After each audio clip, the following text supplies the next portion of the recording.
Hi,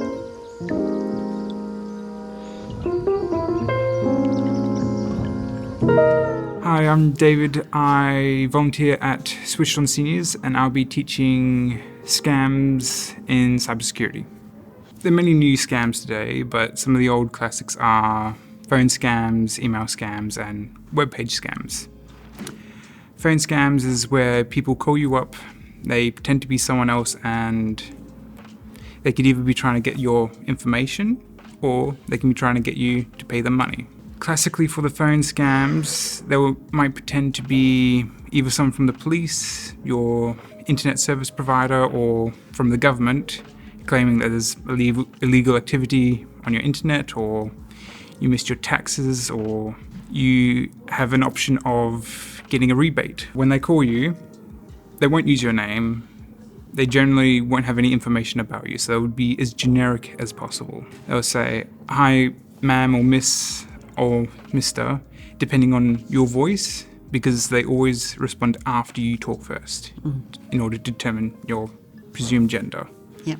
And then they'll say something generic like, "We've detected illegal activity on your internet." They won't say what kind of internet you have. They won't even say what internet service provider you're from. They'll just say, "We're from a phone company," or something. They'll get you to give them information, and they'll use that to try and scam you further. If they're going after your money, they may demand it mostly in gift card codes or direct debit. Often or not, they also might use bitcoins. If they're sending you a text scam, they may say, "You have the opportunity to apply for government supplement, whether it's coronavirus, job seeker, job keeper, pension, whatever." Yeah. And they'll say, send you a link, and they'll say, "Fill in your details here." And that's, of course, when they get you. Email scams will mostly be the same. They'll either try to get your personal information or get you to send them some money. Most of the time, you can find out if it's fake or not because they'll have either a terrible email address, they'll have poor spelling, poor grammar, or the email will look very different from what is usually sent by the company. When they're trying to get your personal information, they'll also send a link, same as the texts. They'll get you to fill in forms, and if it's a bank scam, they'll get you to fill in the personal information, and they can even apply it in real time to an application for an actual bank. So they take over my bank account by doing that. Yes, they can. Or they can make a new card in a completely different bank with the information you give them. People have been told they have new accounts that they never created that are due thousands of dollars. And they're the ones that end up getting stuck with the bill. There's often also in email scams saying that you won a prize or you have the opportunity to win a car. Often these will also contain personal information, or you might have to send a certain amount in order to apply or get the money back. It's very much similar to the Nigerian prince scam, just different because people have caught on to that one. So they've copied other scammers. Yeah, they copy other scammers, they create new variations, but it's all very much the same thing repeated over and over and over again. Finally, there's the web page scams. When you're on a site, a web page may pop up saying that there's a virus on your computer or illegal activities being detected again. But this time it will open up a new window or a new tab, and they will typically have blaring sounds, either alarms for the virus detected or nice music for saying you won grand jackpot or something. All of these scams have something in common, and that's either to get your personal information or get you to pay them money.